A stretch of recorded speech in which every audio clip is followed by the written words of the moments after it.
Hello student, कैसे हैं आप सभी। इस क्लास में आपको मैं एवरी वर्ड का मतलब आपको बताऊंगा और आपको अर्थ के साथ आपको यहाँ पे बताऊंगा। अगर आप इंग्लिश में पढ़ना नहीं जानते हैं, लिखना नहीं जानते हैं और इंग्लिश आप कैसे बोलते हैं, तो ये वीडियो आपके लिए काफ़ी हेल्पफुल होगा। इसमें आपको subject, verb, object, article, preposition जो भी आते हैं सेंटेंस में, सारे कुछ आपको बताऊंगा। तो सबसे पहले हम शुरू करते हैं। पहला सेंटेंस है यहाँ पर, Ravi was a small boy who lived in a quite village. यहाँ पर आपका जो रवि है ये आपका सब्जेक्ट है, ये वाज आपकी यहाँ पे हेल्पिंग वर्ब है और ए आपका यहाँ पे आर्टिकल है और स्मॉल बॉय ये आपका ऑब्जेक्ट है। इसका मतलब होता है रवि, वॉज का मतलब होता है था, ए का मतलब एक, स्मॉल का मतलब छोटा, बॉय का मतलब लड़का। यहाँ पर आपका इस तक के सेंटेंस का यहाँ पर क्या मतलब हुआ, Ravi was a small boy, Ravi एक छोटा लड़का था। यहाँ पर पास्ट की बात हो रही है इसलिए यहाँ पर वॉज आया है और रवि सिंगुलर है, एक है, इसलिए यहाँ पर वॉज आया है और ए स्मॉल बॉय एक छोटा लड़का था। इसके बाद आपका आगे से नया सेंटेंस शुरू हुआ जिसके लिए यहाँ पर आया है WH वर्ड, WHO, हु का मतलब जो, लिविड का मतलब होता है रहता था, इन आपका प्रीपोजिशन है और ए आपका आर्टिकल है और ये आपका यहाँ पर ऑब्जेक्ट है क्वाइट विलेज। क्वाइट का मतलब होता है शांत, विलेज का मतलब गांव, जो एक शांत गांव में रहता था।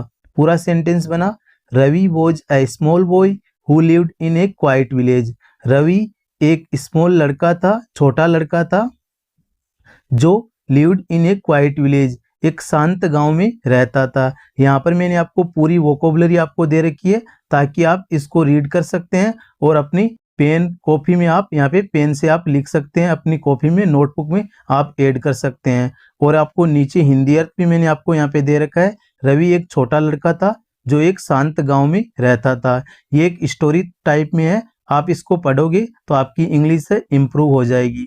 इसके बाद दूसरा सेंटेंस देखते हैं। दूसरा सेंटेंस है, he was 10 years old and studied in a government school. He आपका क्या है, सब्जेक्ट है, वॉज आपकी यहाँ पर हेल्पिंग वर्ब है, 10 का मतलब 10, ईयर्स का मतलब साल और ओल्ड का मतलब का। यहाँ पर ओल्ड का मतलब है का। ही वॉज 10 years ओल्ड, वह 10 साल का था। एंड यहाँ पर आपका कंजक्शन है, इसका मतलब होता है और। स्टडीड आपका यहाँ पे पास्ट है, जो पढ़ाई करता था। इन अंदर प्रीपोजिशन है और यहाँ पर इसका ऑब्जेक्ट है गवर्नमेंट स्कूल, ये आपका यहाँ पे ऑब्जेक्ट है, ये आपका पूरा का पूरा ऑब्जेक्ट है।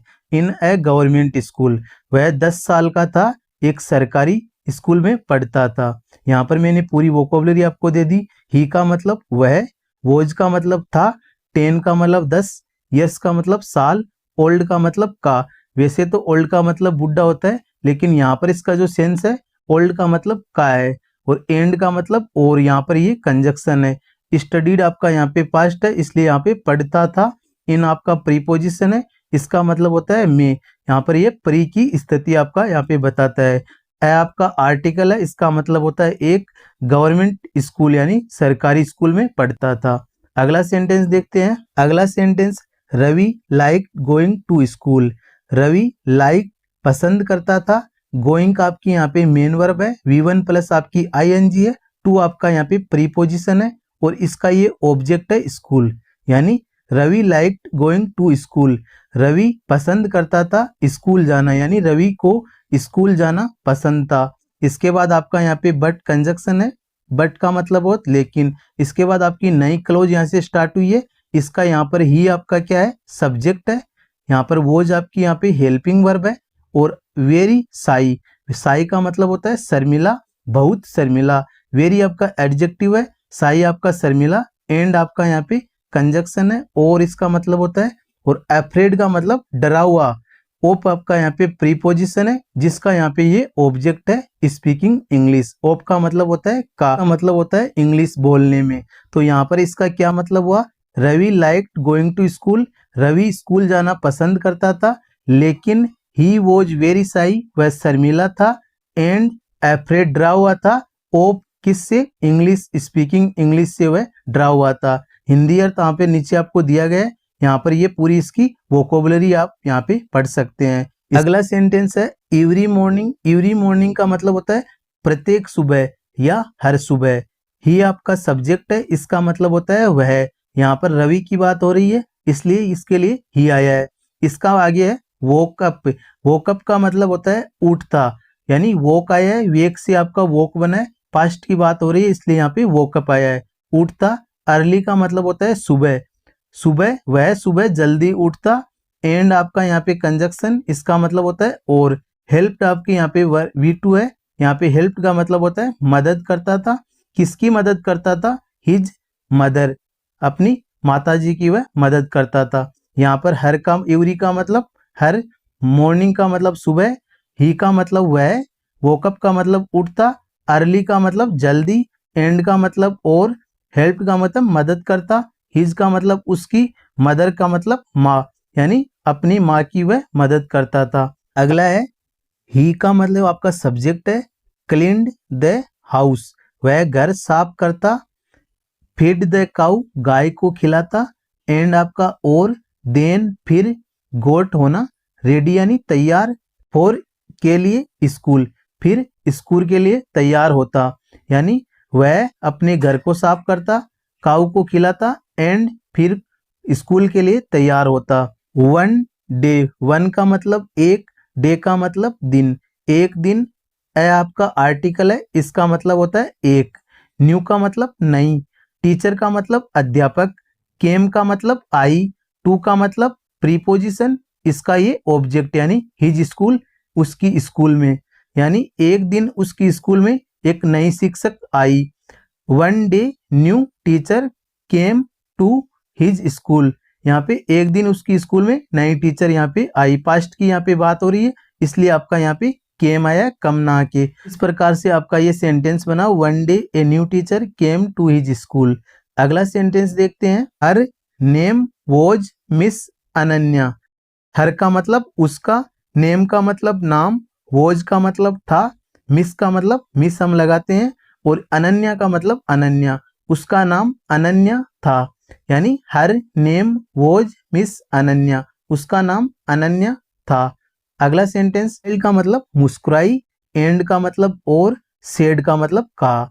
वह मुस्कुराई और कहा, यानी वह मुस्कुराते हुए या उसने मुस्कुराते हुए कहा। स्माइल का मतलब मुस्कुराना, यहाँ पे पास्ट की बात हो रही है इसलिए यहाँ पे स्माइल्ड आया है। सी यहाँ पे लड़की के लिए यहाँ पे सी आता है इसलिए यहाँ पे मिस अनन्या के लिए यहाँ पे सी आया है। सी स्माइल्ड एंड सेड, उसने कहा, don't be afraid of English. D O do, आगे इसके आगे नोट है यानी एडवर्ब ऑफ नेगेशन आपका यहाँ पे आया है। Do not be afraid, be का मतलब होता है यहाँ पे होना। इस प्रकार से डोंट का मतलब होता है मत, या हम कुछ भी हम बोल सकते हैं, डू नॉट बोल सकते हैं, इसका मतलब होता है मत। बी का मतलब होता है होना। एफ्रेड का मतलब होता है डर।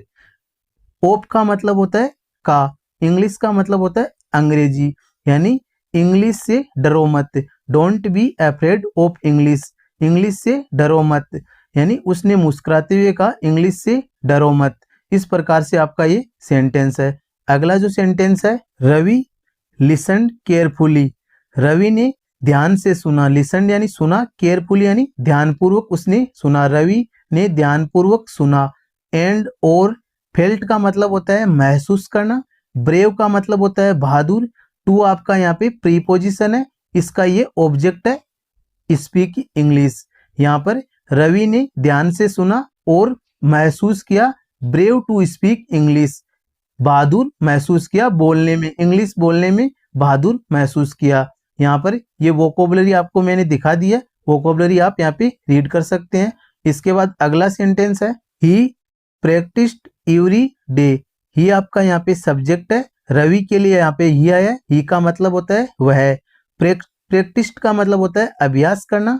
एवरी का मतलब होता है प्रत्येक। डे का मतलब होता है दिन। ही प्रैक्टिस्ड एवरी डे, उसने अभ्यास किया, हर दिन अभ्यास किया। विथ आपका यहाँ पे कंजक्शन है, विथ का मतलब होता है के साथ। हिज, हिज का मतलब होता है उसका, उसके। फ्रेंड्स का मतलब होता है मित्र, यानी उसके मित्र। एंड टीचर, अध्यापक के साथ। उसने हर दिन अपने दोस्त और अध्यापक के साथ अभ्यास किया। स्लोली हिज कॉन्फिडेंस ग्रू, धीरे धीरे हिज यानी उसने, कॉन्फिडेंस यानी विश्वास, ग्रीव यानी बढ़ाया, एंड का मतलब और, इसके बाद आपकी नई क्लोज है ही का मतलब वह, यहाँ पर ये रवि के लिए आया है। स्टार्टेड यानी शुरू किया, स्पीकिंग फ्लुएंटली इन क्लास, इन आपका प्रीपोजिशन है जिसका यहाँ पर ये ऑब्जेक्ट है क्लास, यानी उसने क्लास के अंदर फ्लुएंट इंग्लिश बोलना स्टार्ट किया, यानी क्लास के अंदर उसने स्टार्ट किया। यानी फ्लुएंटली का मतलब होता है धारा प्रवाह हम बोल सकते हैं, या स्पीक यानी तेजी से यानी बोलना, यानी कॉन्फिडेंस के साथ हम बोलते हैं फ्लुएंटली, उसको हम बोलते हैं। अगला सेंटेंस है नाउ रवि, अब रवि को लव यानी पसंद था, लर्निंग यानी सीखना, इंग्लिश सीखना पसंद है, यानी अब रवि को इंग्लिश सीखना पसंद है। एंड और हेल्प्स यानी मदद करता था, अदर यानी अलग, स्टूडेंट यानी अन्य स्टूडेंट की, टू यानी प्रीपोजिशन,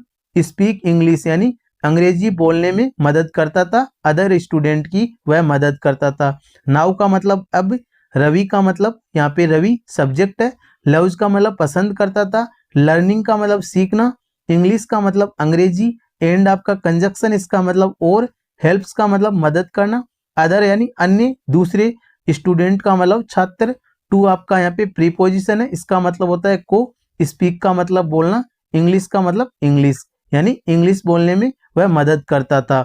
अगला जो सेंटेंस है ही आपका सब्जेक्ट है, ही का मतलब वह, रियलाइज यानी महसूस किया, उसने महसूस किया, देट यानी की, प्रैक्टिस मेक्स परफेक्ट यानी प्रैक्टिस ही सब कुछ है, एंड और one should never fear a new thing, हमें नई वस्तुओं से डरना नहीं चाहिए। इस प्रकार से यहाँ पर ये 13 सेंटेंस थे जो मैंने आपको वर्ड बाय वर्ड आपको अर्थ के साथ, आपको सब्जेक्ट वर्ब ऑब्जेक्ट आर्टिकल के साथ मैंने आपको समझाया। वीडियो अगर आपको पसंद आया वीडियो को लाइक करना, फ्रेंड्स के साथ शेयर करना।